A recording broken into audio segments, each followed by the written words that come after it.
The cycles of awakening and the stages of awakening. I'll briefly define these here. We'll talk about them more later. Firstly, be aware of your hands and your feet. Feel them. Notice you can look at the screen and feel your hands and hopefully your feet. It's good to be in the body. It's the starting place. So as you're aware of your hands and your feet, tummy breathing, notice the space. It's a simple practice. Really feel your body. Allow whatever's going on to go on. And this includes pain, emotions, thoughts, dramas, body things, whatever your body is doing, let it be as it is. As presence, as practice. We'll talk more about that later too. In this website I talk about 2 cycles of awakening. The first cycle is the personal cycle. It's why you're here. You want to awaken. You want to get out of the hell that your life seems to be. You're after something. Some of you will be after God. Whatever the reason, it doesn't matter. What's important is feel your hands and your feet and be aware of the space as best as you can inside your body and then outside. That's remembrance. Remember to practice. So the personal cycle is all about you coming to the place of abiding as in here, in your body.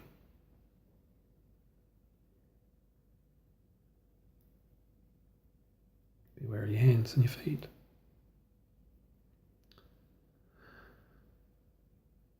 So you go from this place of being a normal human being, and if you're listening to this, you're already a fair way down the track, let's face it.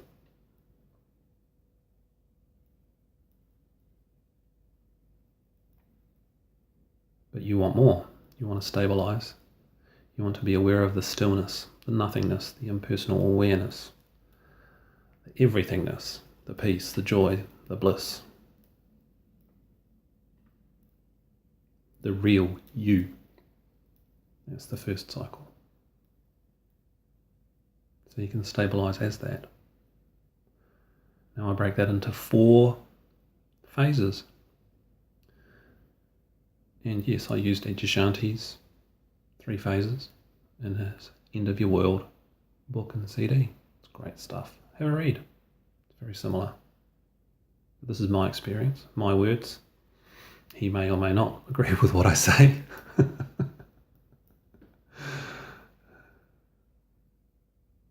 So my phase 1, which he doesn't mention, is just the desire to search.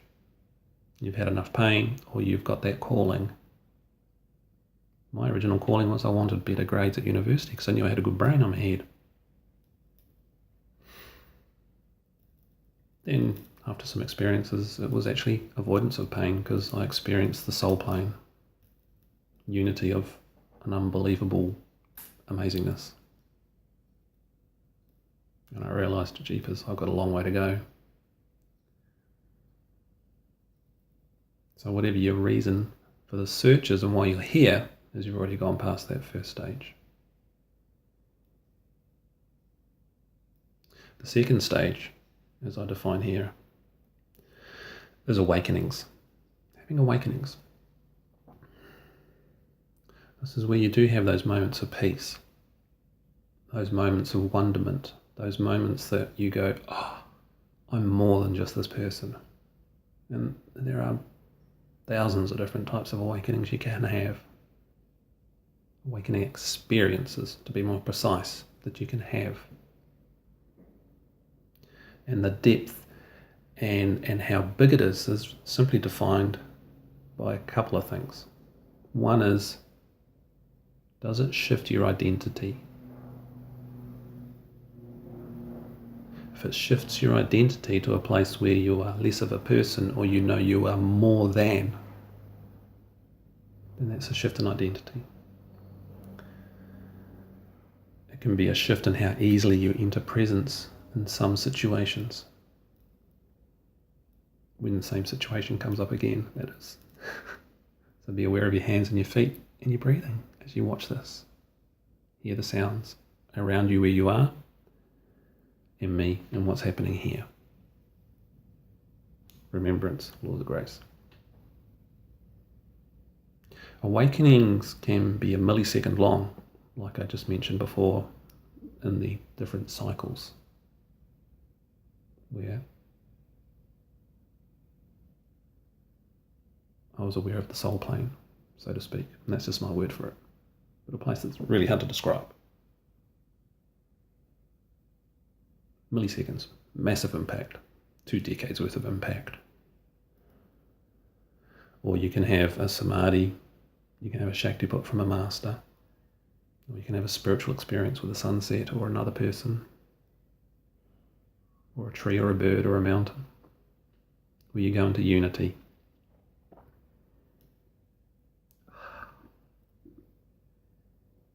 And then you try and hang on to them afterwards, because it's gone. Therefore it is an awakening. It's a past event. Can you create it now?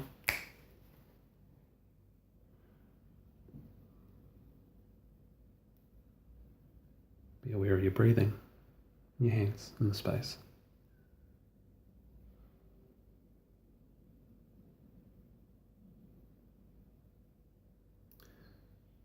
So you can have lots of these. One awakening doesn't mean you're enlightened. That's abiding awakening. We talk about that later. So that's phase 2. Phase 3 is what I call non-abiding awakening. It's where you don't quite lose it, unless there's major stuff going on in life, but you can always recover your space, your stillness relatively easily. As we hear the aeroplane. Distractions are fine. You can still hear my voice. So hearing the sounds, feeling your feet and your hands.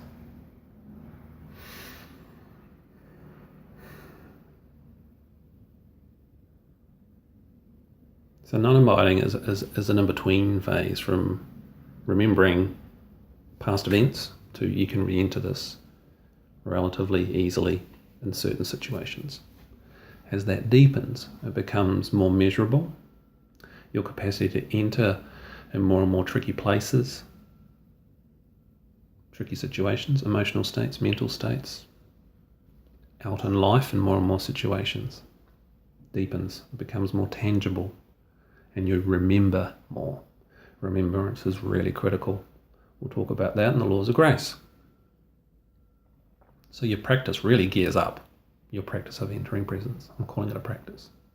You can call it an honouring, you can give it whatever word you want, worship, worshipping the divine. Your practice gets really good. Unless there's something really grotty happening in your life, really testing. You will learn to master your emotions. You will be able to hold presence while in various emotional states, and as the abiding phase moves towards the abiding phase, you will be able to bring yourself back into presence while and maintain them as they arise. All the strong emotional states. Terror, fear, anger, guilt, whatever emotion you want to call it. You get better at it. Might not master all of them, but that's irrelevant. But you get good at a lot of them. So that's non-abiding. It's a pretty cool place. So that's why I say 2 to 4 years with mentoring. Unless you're really good at doing it by yourself, and you're listening to lots of audio and videos that talk about the wisdom path, not the spiritual stuff, the wisdom path.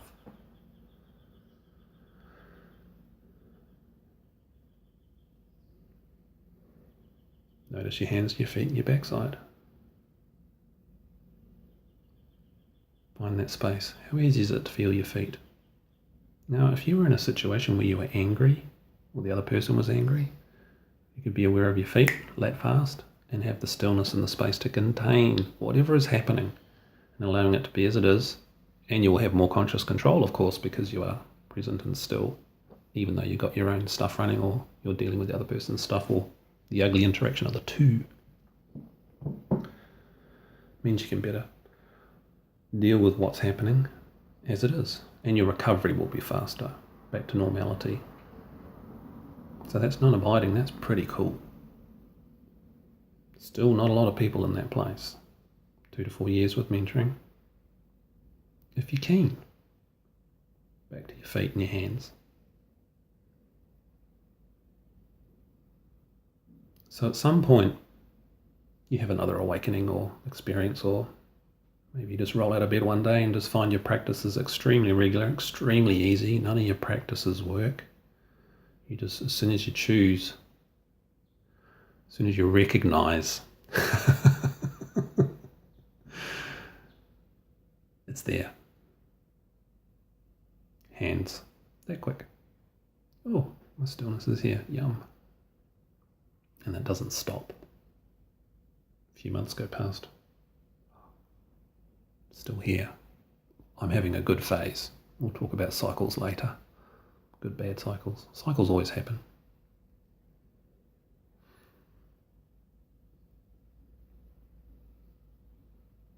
That's abiding. So that's the fourth phase. You are able to enter the awakened state, the present state, instantaneously. And initially it's kind of always there. But as you keep practicing, by then practice changes because practice stops working. That did my head in for a while.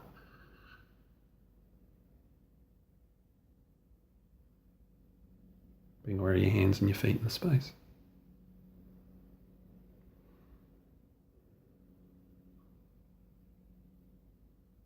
This too will deepen, and it's quite a shock to the system, which is why, again, I do recommend you either do lots of listening to this sort of material on the wisdom path so you don't get distracted by spiritual stuff, because this has to be your core. It is what you are, isn't it? Notice your hands. Notice your feet.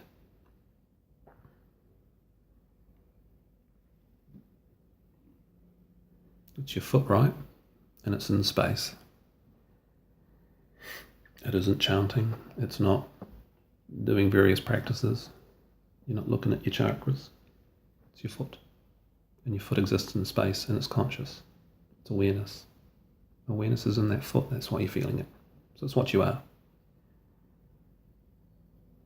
That awareness is then your practice of coming into that is good. So it's just a matter of vigilance. That's the key word with the abiding phase is vigilance. Because the practice is gone. Although it's still a practice to be vigilant. Remembering. Laws of grace. Remembrance. And that builds, and that stillness, that presence, that bliss if you get that sort of stuff. And all those things. All the good things are there. Although the bliss and those yummy things, if they happen to you, and they may not, you'll just be aware that the space is your saviour, because you will still have personal stuff that comes up. You will still have to do inquiry. Otherwise you'll go out and walk on water and people will worship you. So life continues once you hit the awakened state permanently, which I call abiding awakening.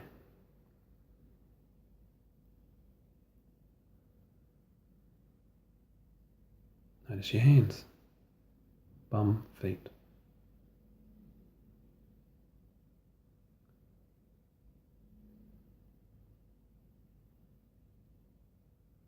Notice the sounds that are there. Notice if there's stillness in amongst all of that as well.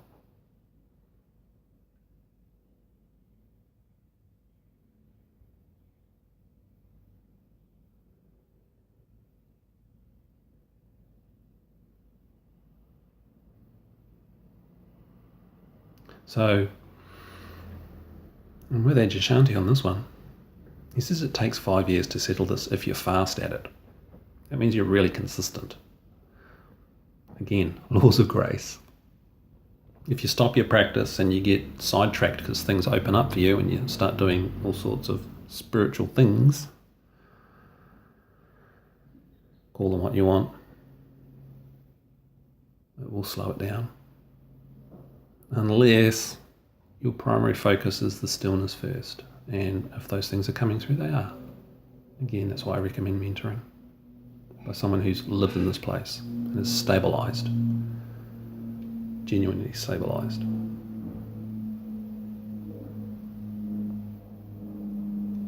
There are things that happen in the abiding phase that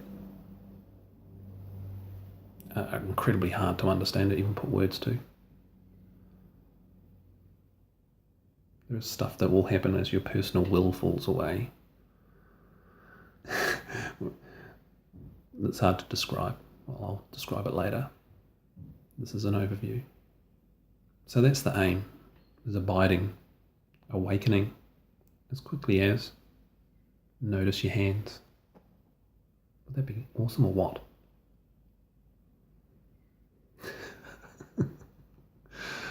If you say no, then this is the wrong place for you. So, 2 to 4 years, if you apply the laws of grace, you work with the material that's on this website and keep checking it out for yourself. This is the important thing. I'm no guru. I'm just telling you stuff for you to check out and research for yourself. This becomes your evidence, your awakening, your stillness. Only you can do it. Only you can do the work. There are things you can do to help. There are things you can do to hinder. Being aware of your hands and your feet. Tummy. And the sounds of your environment.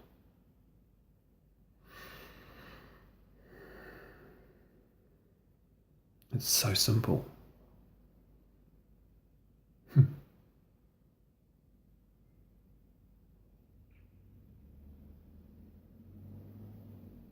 And you'll find it really hard. It's hard to train yourself to make this habit, to work through and undo the unconsciousness that's always in avoidance mode or wanting to look at your phone or in distraction mode. So come back, feel your hands, feel your feet, come back to this space.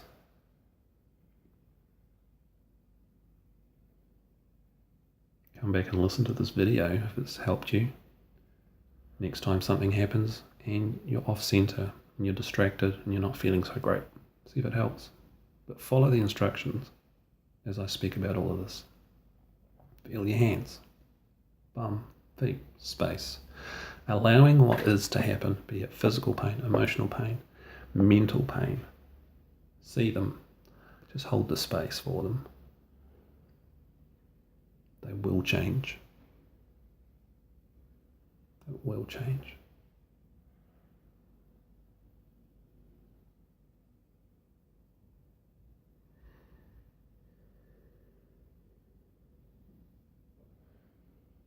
So send an email, join up to the Bronze Club and see what other videos are there as I build them up.